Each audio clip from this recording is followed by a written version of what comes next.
Training camp is underway in the NFL as we inch closer to the start of the season. Can't wait. The defending champion Eagles are hoping they can win another Lombardi, but first we'll have to navigate the NFC East, where there hasn't been a repeat division winner in over 20 years. That is unbelievable. Mike T, the parody. Welcome in. Do you like our new digs? Love it. Okay, good. That's what I like to hear. Who do you think is going to win the NFC East this season? It's going to be the Washington Commanders. It's going to be 21 straight years, and here's why. You have a great young quarterback in Jaden Daniels, and what do? They fortify the offensive line. Laramie Tunsil on the left side, Josh Connolly on the right side. You give me someone like Jaden Daniels with an offseason program, two really good tackles, sprinkle in Deebo Samuel, some more time with Cliff Kingsbury. I like Philadelphia a lot. This is not an anti-Eagle position. I just think we're looking at a emerging superstar in Jaden Daniels.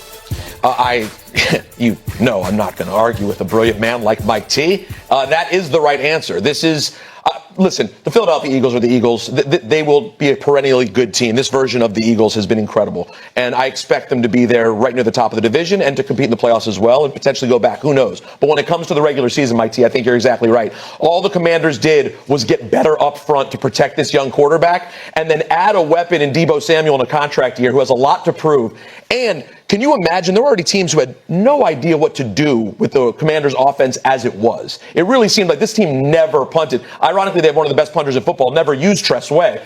What are you going to do with Deebo Samuel and Jaden Daniels? The Eagles will be very good this year, but it's the Commanders' turn. Daniels on MVP watch? Absolutely. I mean, Molly, if we look at it honestly from last year, he could have been in that conversation a year ago. And again, now with the benefit of an offseason program, you could go back to guys like Joe Burrow, who took massive leaps after their first year with the offseason program. And then when you look at Dan Quinn and his expertise on the other side of the ball, I think they're going to be opportunistic on defense. I think they'll be able to rush the passer, turn the ball over. That all leads to somebody like Jaden Daniels being in that MVP conversation. And you talk about Peter up front. Look, I think Philadelphia is still really good, but they lost Brandon Graham. They lost Josh Sweat and Milton Williams on that defensive line. All three really good players. So one team got better. I think Philadelphia probably hung in there because they have some really good young defensive players, especially in the secondary. But I just think Washington closed the gap. Now, indulge me. Oh, go ahead. No, I was just going to say, the one thing about secondary I'll say is the Commanders do have secondary questions. Will Marshawn Lattimore be better and healthier after a full program with this team? I really hope so. But that is one weak spot for this team that you want to see improvement in. Yeah, I love the Commanders' love, but and I know what Philly is. Can we talk about my Giants for a second? If you want to. What do we think Russ and the Giants are going to do? Well, first of all, if it was up to me, Jackson Dart, Molly, he would have started 3 weeks ago. From day one, rep one, start one. You would start Jackson Dart over Russell Wilson. Molly, you're a big Giant fan. Wouldn't you rather win 5 games with Jackson Dart being ascending than win 6 with a moribund Russell Wilson who's at the end? Wouldn't you want to have hope? Look, when we had Mark Sanchez with the Jets, from day one we put him in, we ran the ball, we played good defense, we had some good breaks, we got to the AFC Championship game. If I'm the Giants, this is all about Jackson Dart, so why not just throw him in and let him go? That is a good question. Like, do you want to see Russell Wilson do well for this team? Because I think the Giants will take a step forward. Everybody knows their defense is going to be pretty good. But you really expect them to win more than 8 games this year? What's the point of seeing a lot of Russell Wilson? I'm torn on throwing Jackson Dart into the fire, because I want him to be in a position to succeed. So that would be my thought process. Well, the problem is the Giants learn, because I think that sometimes not everyone's Jaden Daniels, right? So back in the day, it would be you'd sit for 3 years. You get to sit behind somebody, watch, get ready. So that would be my only fear in throwing him right in. Speaking of rookies, guys, let's take a look at the Offensive Rookie of the Year odds by ESPN Sportsbook, which has Ashton Genty listed as the favorite at plus 275 with the first overall pick. Cam Ward behind him at plus 350. Tyler Shook says he won't let anything face him as he enters his rookie season. I think for me and what I've been through, I've been carted off the field. I've been booed. I've been an MVP. Yeah. I've been a starter. I've been a backup to Herbert. I'm like, dude, I don't throw some shit at me. Like, you're not going to phase me if we start off like 0-2 or and suck. I'm like, dude, it's going to be fine,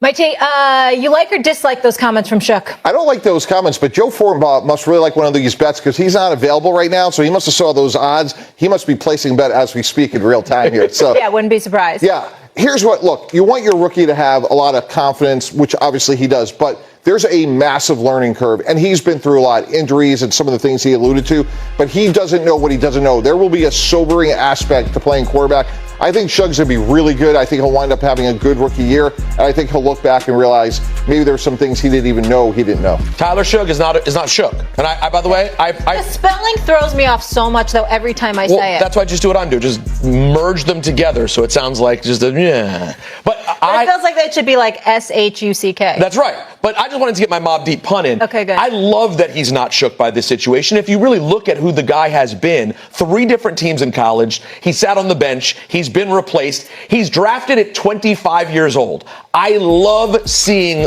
someone like that get their opportunity. And I have no problem with what he said, because Mike T, there's a good chance that when he gets the opportunity, assuming he keeps that job and wins it, that it will be hard sledding in New Orleans. So I just love having that approach from a guy who has been through it previously.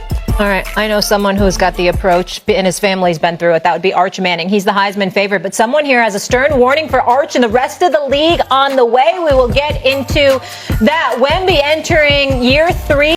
If Cleveland cuts Sanders, would you go get him as the number 3 over Will Grier? So in general, we'll talk quarterbacks here. We can go to the depth chart if we have it, so I think that's fine to do.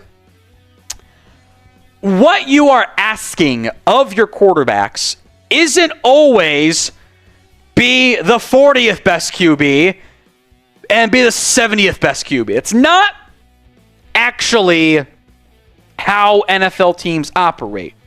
They kind of fall into different buckets. And the buckets the Cowboys are setting up their quarterback room are as follows.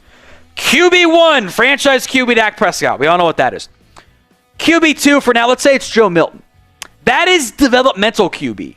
That is keep working on your craft. You know, kind of focus more on yourself to an extent. Develop. Get reps in the preseason. Get reps in the offseason. Be the guy you're trying to grow and develop and learn via osmosis from the guys ahead of you. And then that's kind of more of the QB3 role. Will Grier is the backup. You know, it's Chase Daniel wasn't wrong. You're kind of there for vibes to an extent. Like, in general, backup QBs, you have to be a vibes guy. If you're QB3, if you're QB60, you can't be a negative Nancy out there. You have to be a good vibes guy. And the backup QB, especially if you're the veteran type like Will Grier is, if you're not the developmental type like Joe Milton is, you have to be, I am going to be the assistant to the starting QB almost.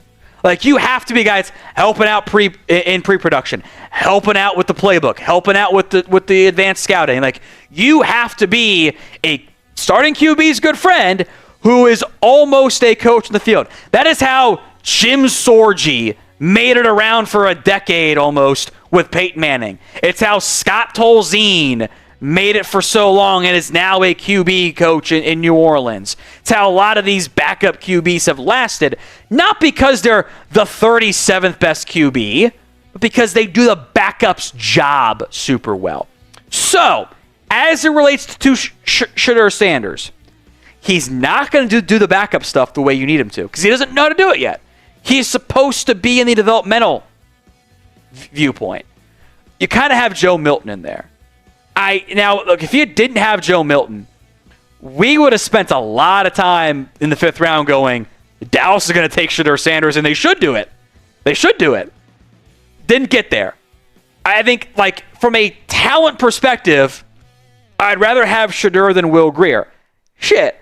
I could talk me to Shedeur over Joe Milton, but you're already committed to Milton. I think they're higher on Will Grier than most people realize. So in a bubble, like, yeah, it makes sense. In the context of the Cowboys roster as construction, maybe not so much. So hypothetically, if he's cut, which he may or may not be, I still think he's better than Dylan Gabriel, which is kind of it's a whole weird thing in Cleveland right now. Would you sign Shedeur? Why for yes and for no?